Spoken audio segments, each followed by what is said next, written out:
Hello everyone. आज अपन इस video में बात करेंगे एग्रीकल्चर कम्पिटिटिव एग्जाम में जितने भी पुराने पेपरों में क्वेश्चन पूछा गया है, मतलब ओल्ड पेपरों में क्वेश्चन पूछा गया है, उन क्वेश्चनों के बारे में बात करेंगे। जो बच्चे agriculture supervisor jet ICAR BHU की तैयारी कर रहे हैं उनके लिए ये वीडियो बहुत हेल्पफुल रहेगा। तो यहाँ पे अपना फर्स्ट क्वेश्चन है कि मृदा में सूक्ष्म जीवों की संख्या का सही क्रम क्या है। ये क्वेश्चन एग्रीकल्चर सुपरवाइजर 2015 में पूछा गया है। मतलब अपनी सोइल है जिसमें सूक्ष्म जीव पाया जाता है, उसमें आपको क्रम बताना है कि उसमें बैक्टीरिया ज़्यादा पाया जाता है या फिर फंगस ज़्यादा पाया जाता है या एक्टिनोमाइसीटीज ज़्यादा पाया जाता है। तो आपसे क्रम पूछा गया है। तो यहाँ पे राइट आंसर के बारे में बात करें तो सी ऑप्शन राइट रहेगा। सबसे ज़्यादा बैक्टीरिया मतलब जीवाणु पाया जाता है, उसके बाद में एक्टिनोमाइसीटीज पाया जाता है, फिर पाया जाता है फंगस और फिर अदर माइक्रो ऑर्गेनिज्म पाया जाता है। बैक्टीरिया के बारे में बात करें क्योंकि बैक्टीरिया मृदा में सबसे ज्यादा पाया जाता है। यहाँ पे आपसे क्वेश्चन संख्या के आधार पर पूछा गया है। अगर आपसे भार के आधार पर क्वेश्चन पूछ लिया जाता है कि मृदा में सूक्ष्म जीवों में भार के आधार पर क्रम बताइए, तो भार पूछे तो सबसे ज़्यादा फंगस का होता है, फिर एक्टिनोमाइसीटीज का होता है और फिर बैक्टीरिया का होता है। आप ये क्वेश्चन नोटबुक में लिख लीजिएगा। और अगर आपसे संख्या में पूछिए तो संख्या में सबसे ज़्यादा बैक्टीरिया पाया जाता है, फिर एक्टिनोमाइसीटीज पाया जाता है और फिर फंगस पाया जाता है। बैक्टीरिया के बारे में बात करें तो जो अपनी कुल मृदा होती है उसमें सूक्ष्म जीवों में 90% जीवाणु पाया जाता है। जीवाणु का नाम आपसे पूछ लिया जाता है तो बेसिलस जीवाणु सर्वाधिक पाया जाता है। आपसे जीवाणुओं का पीएच पूछ लिया जाता है तो जीवाणु का मतलब बैक्टीरिया का पीएच होता है उदासीन।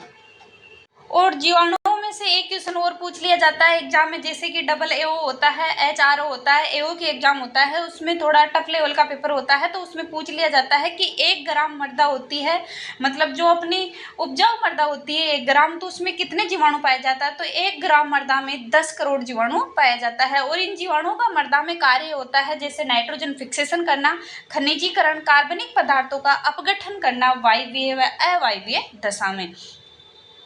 अब अपन बात करते हैं एक्टिनोमाइसीटीज के बारे में। तो एक्टिनोमाइसीटीज से क्वेश्चन पूछा जाता है कि इसका पीएच क्या होता है। तो हल्की क्षारीय मृदा मतलब 7 से 8 इसका पीएच होता है।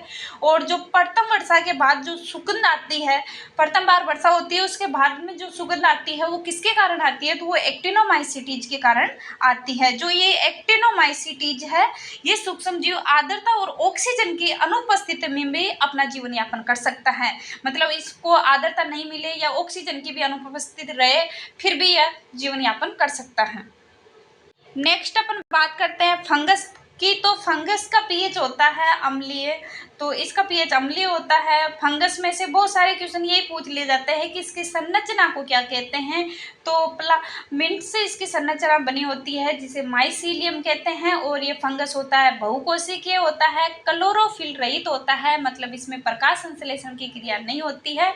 और जो फंगस है ये कार्बनिक जो खाद्य योग्य पदार्थ होते हैं, खाने योग्य पदार्थ होते हैं, उनको खराब कर देते हैं। तो आपसे बैक्टीरिया, एक्टिनोमाइसीटीज व फंगस में से कोई भी क्वेश्चन पूछ लिया जाता है तो आप गलत नहीं करोगे, क्योंकि सारे क्वेश्चन जहाँ से एग्जामिनर क्वेश्चन पूछते हैं उन सब की अपन बात कर लिए हैं। यहाँ पे अपना नेक्स्ट क्वेश्चन के बारे में बात करें तो अंधी गुड़ाई होती है, उसमें सिफारिश की जाती है। कौन सी फसल है जिसमें अंधी गुड़ाई की जाती है। ये क्वेश्चन एग्रीकल्चर सुपरवाइजर 2021 में पूछा गया है। अंधी गुड़ाई की बात करें तो ये मक्का और गन्ना और आलू में अंधी गुड़ाई की जाती है। तो इस क्वेश्चन का जो राइट आंसर होगा डी ऑप्शन रहेगा। नेक्स्ट क्वेश्चन के बारे में बात करें तो रेसो वाला राजा पूछा गया है कि कौन सी क्रॉप को रेसो वाला राजा कहते हैं। तो आपके पास ऑप्शन है फ्लेक्स, जूट, कपास व सनई। ये क्वेश्चन भी एग्रीकल्चर सुपरवाइजर 2021 में पूछा गया है। बात करते हैं रेसो का राजा की, तो रेसो का राजा कहते हैं जूट को।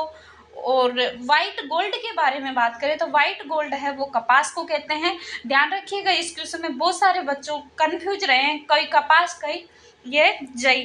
तो इसमें सबसे ज़्यादा जई है, उसमें मतलब रेसो वाला राजा है वो जूट को कहते हैं, जिसे गोल्डन फाइबर के नाम से भी जाना जाता है।